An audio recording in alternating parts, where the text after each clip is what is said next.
সাহেবকে কুপিয়ে জখম। আমার কথা হলো, উনি যে মসজিদে ইমাম সাহেবকে মারছেন এর পিছনে কারণ ছিল উনি মিলাদের পক্ষে কথা বলেছেন। প্রথম কথা হলো, মসজিদে ইমাম সাহেবকে মারা এটা ঠিক হয়নি। আর দ্বিতীয় কথা হলো, ইমাম সাহেবদের একটা কথা বলি রাখি, যারা তোমরা ইমামরা আসো, দেখো এটা তোমরা যে মিলাদগুলো নিয়ে আসছো এটা সাহাবিদের আমলে ছিল না, তাবিন, ইজমা, খেলাফায় রাশেদিন আর কি, এদের আমলে ছিল না। তাহলে তোমরা এই বর্তমান মানুষ ফরজই পড়তে চায় না, তোমরা ফরজ, অজিব, সুন্নত এগুলো নিয়ে টানাটানি করো। এগুলো ফরজ কিভাবে আদায় করবে সেগুলো নিয়ে তোমরা ভাবো। তোমাদেরকে এই বারবারন্তি এই মানে কী যেন বলে, এই মিলাদ নিয়ে তোমাদের এত মাথা ব্যথা কেন?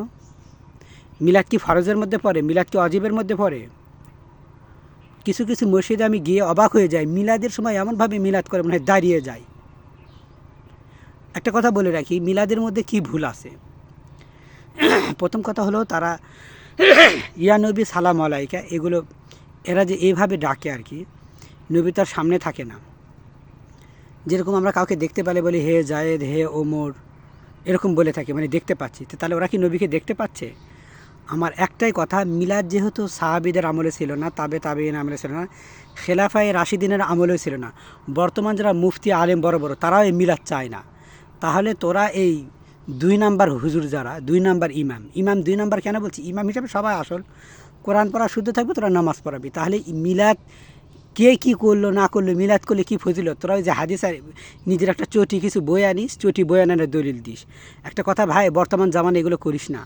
এমনি মুসলমানদের কত ভুল ধরতেছে, যত অন্য কোনো ধর্মের ভুল ধরে না, ইসলাম ধর্মের ভুল ধরে। তোরা ফরজ অজিব নিয়ে ভাব, বুঝতে পারলি? সুন্নত নিয়ে ভাব, এই মিলাদ টিলাদ এগুলো নিয়ে ভাবিস না। যেহেতু এগুলো বর্তমান যারা বড় বড় আলেম আছে, মুফতি আছে বা কওমি মাদ্রাসার হুজুর আছে, তারা এটা করে না। তাহলে তোরা কোথাকার কে, মানে 2 নাম্বার হুজুররা? তোরা 2 নাম্বার বলার উদ্দেশ্য হলো কথা বলার ধরন 2 নাম্বার। মানুষ হিসেবে সবাই তো 1 নাম্বার, মানুষের মধ্যে তো কোনো ভুল নেই। আর দ্বিতীয় কথা, বর্তমান মানুষ কীভাবে ফরজ আদায় করবে সেই দিকে ফোকাস কর। বর্তমান কীভাবে মানুষের সাথে ভালোভাবে চলবে। বর্তমান দেখো আমাদের মুসলমানদের কত ভুল ধরার জন্য মানুষ উঠে পড়ে লেগে আছে, বিধর্মীরা। আর তোরা আসো সেই মিলাদ কিয়াম নিয়ে। প্রথম কথা হলো, কোনো কাউকে মারা যাবে না ভাই। যে মসজিদে ইমামরা মিলাদ নিয়ে কথা বলবে তাদেরকে ছাঁটাই করে দাও, মসজিদে রাখিও না। আমাদের এখানে আগে যারা যে ইমাম সাহেবগুলো ছিল, তারা মিলাদলা অনেক লাফালাফি করতো। তো আমাদের এলাকার লোকজন তো ভালো মন্দ বোঝে, এই ইমামগুলোকে বলছে ভাই আগামী মাস থেকে আপনি আর আসবেন না। সম্মানের সাথে তাকে বিদায় করে দিছে, টাকা সম্মানের সাথে বিদায় করে দিছে, ভাই আসবেন না। কওমি মাদ্রাসা তারা হুজুর নিয়ে নিছে, কারণ কওমি মাদ্রাসার মতো এত শুদ্ধ পড়া কোথাও পায়নি। আর এরা হলো স্পষ্টবাদী, সুন্দরভাবে বুঝিয়ে বলে। আর ওদের শুধু মিলাদ এই নিয়ে সবে বরত, সবে কদর, মানে এমনভাবে তারা বলে, বিশেষ করে আলিয়ার হুজুরা এরকম হয়ে থাকে, এমনভাবে বলবে সারা রাত জেগে থেকে ফজরের নামাজ মিস। বুঝতে পারছেন? এ হলো তাদের অবস্থা। প্রত্যেকে বলছে এই মুহূর্তে মিলাদ নিয়ে, কিয়াম নিয়ে, তারপরে আর কী যেন আছে, সবে কদর, সবে বরাত, এইগুলো নিয়ে, নফল জিনিস নিয়ে তোমরা টানাটানি করো না। বোঝা গেছে? একটা কথা মনে রাখবে, আল্লাহ সবার আগে।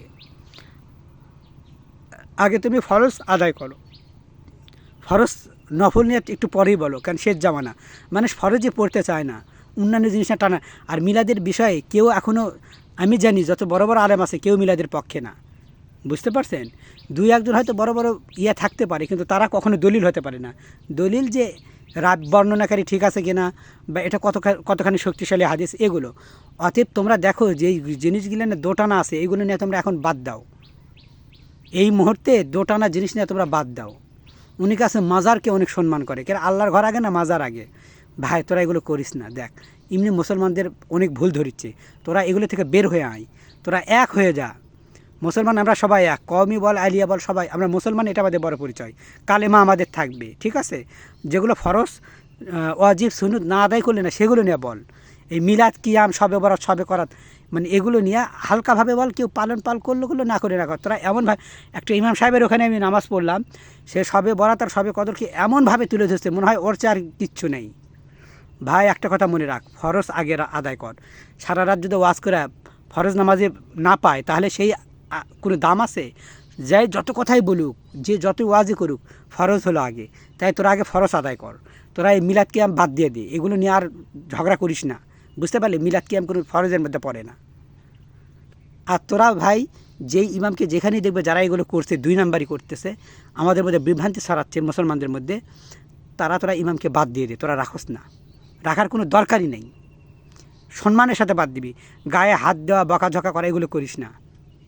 প্রয়োজনে তোরা আলাদা, হয়তো দেখবি সেইখানে অর্ধেক আছে মিলাদের, অর্ধেক আছে মিলাদ করবে না, তাহলে তোরা আলাদা মসজিদ কর, আলাদা মসজিদে তোরা নামাজ পড়, আলাদা ইমাম রাখ, তবু তোরা মারামারি করিস না। একটা মানুষের প্রাণ যাওয়া খুবই খারাপ, মহাপাপ, মানুষকে মারিস না। আর যারা যে ইমামগুলো এই মিলাদ কিয়ামের পক্ষে ভুলভাল কথা বলে তাদেরকে বাদ দিয়ে দে, মসজিদে রাখিস না, তবু তোরা মারামারি করিস না। দেখ, তোদের পায়ে ধরি, মারামারি এখনই বন্ধ কর। মানুষ ফরজ আজকাল আদায় করতে চায় না, তোরা যদি এলালেই মারামারি করিস তাহলে তো ফরজ আরও আদায় করবে না। মানুষ মুসলমানকে ভুল মনে করবে যে ইমামরা এরকম লাগে, তাহলে আমরা কি করব, এরকমই মানুষ বলবে। ওই জন্য তোরা এই মিলাদ কিয়ামলে কথা বলস না। তোর এতই মনে চাই তুই নিজে নিজে পড়। আরে ভাই, দরুদ তো নামাজে আমরা পড়ি, দরুদ পড়লেই তো আল্লাহ রাসূলের সম্মান হয়ে গেল, তাহলে এত বাড়ন্তি করা তো কোনো দরকার নেই। বুঝতে পারলি? আগে ফরজ নিয়ে ভাব, আগে মিলাদ কিয়াম বাদ দিয়ে দে। আর যে ইমাম সাহেবরা এরকম করে, 2 নাম্বারই ইমাম, মিলাদ কিয়াম, শবে বরাত, শবে কদর, এগুলো নিয়ে মানে উলটপালট করে ফেলে দিচ্ছে। একটা কথাই বলবো ভাই, তাদেরকে বাদ দিয়ে দে, রাখিস না। ফজিলত তুমি বর্ণনা করো যেগুলো সহিহ হাদিস আছে, যেগুলোর উপর যেগুলো সহিহ হাদিস আছে সেগুলো ফজিলত বর্ণনা করো, চাপিয়ে দিও না। কারণ এগুলো নফল জিনিস, কেউ আদায় করলো না করলো, চাপিয়ে দেওয়ার তো কোনো দরকার নেই। তোরা এমনভাবে বলিস যেন এগুলো পালন না করলে তারা অন্য কিছু হয়ে যাবে। আমার নবীর মানিজ্যত নষ্ট করিস না। নবী করিমের যুগেও, মানে রাসূলের যুগেও এই মিলাদ কিয়াম কেউ করেনি, সাহাবাদের যুগে করেনি, খেলাফা রাশিদিনও করেনি, আমাদের আলেমরা যারা বর্তমান যুগে কওমে আলেম যাদেরকে আমরা খাঁটি মনে করি তারাও কেউ করেনি। মাঝখান থেকে আলিয়ার কিছু মানে এই কিছু 2 নাম্বারি হুজুর আছে, তারাই কাজগুলো করে থাকে। আমি সমস্ত আলিয়াকে বলতেছি না, কারণ অনেক আলিয়ার মানুষও জানে যেগুলো করা যাবে না। আমাদের একটা মসজিদে ইমাম সাহেব এরকম ছিল, খালি মিলাদ কিয়ামের কথা বলতো। তো তখন গ্রামের লোকজন দেখলো যে হাদিস আসলে এটা কি সহি আর বর্ণনা কি ঠিক আছে। আজকাল মানুষও কিন্তু অনেক বোঝে। তখন বলেছে কমে আসা যে হুজুর দেখেন তো এই হাদিসগুলো, তখন বলছে এগুলো জাল জয়ীফ, এগুলো বুঝিয়ে দিছে। গ্রামের মানুষ তো বোঝে। এখন তো আর এমন না যে কিচ্ছা কাহিনী বললো আর শুনলো। যখন বুঝিয়ে দিছে তখন ওই ইমামকে আর রাখিনি, মানে টাকা দিয়ে বিদায় করে দিছে। তাই বলছি তোরা 2 নাম্বারই করিস না, মুসলমানদের মধ্যে তোরা যুদ্ধ লাগাস না, ভেদাভেদ করিস না। বুঝতে পারলি? তোরা এমনভাবে পড়িস, মিলাদ কিয়াম যারা করে মনে হয় তারাই অনেক কিছু আর বাদ বাকি কেউ কিছু না। এই জন্য বলতেছি তোরা এই কাজগুলো করিস না, মুসলমানদের মধ্যে দ্বন্দ্ব লাগাস না।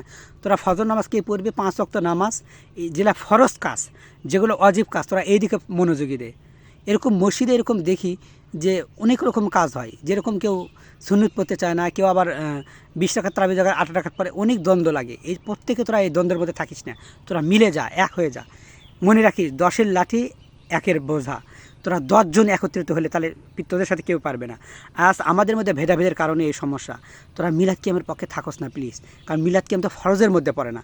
তোরা যদি মিলাদ কিয়াম নাও করিস, আল্লাহ তাআলা তো তোদের ধরবে না, এটার ব্যাপারে জবাবদিহিতা নেই। তাহলে সেটা নিয়ে এত বাড়বাড়িতা কৃষক, তোরা এত বাড়াবাড়ি করিস কৃষক ভাই, দয়া করে পায়ে ধরি, তোরা এগুলো করস না। আর যে মসজিদে এগুলো করে যারা মিলাদ কিয়াম, শবে বরাত, শবে কদর, নফল জিনিস না, যারা একবারে মানে উল্টাপাল্টা বকে, তাদেরকে মসজিদের ইমাম রাখিও না, তাদেরকে একবার চিরতরে বাদ দাও। দিয়ে যারা কওমি মাদ্রাসার হুজুর, যার পিছনে যে কোরআন প্রথম শুদ্ধ পড়তে পারে, যে ফরজ বোঝে, তাকে নিয়ে তোমরা ইমামতি করো। বুঝতে পারছো? যে ফরজ বোঝে, কারণ প্রথমত আগে ফরজ, অজিব, সুন্নত, এনাফ। নফল তুমি আদায় করলেও করতে পারো, না করলেও করতে পারো, এটা নিয়ে কোনো নেই। ভাই তোরা মানুষ মারস না, এমনিতে ইমামকে বাদ দিয়ে দে।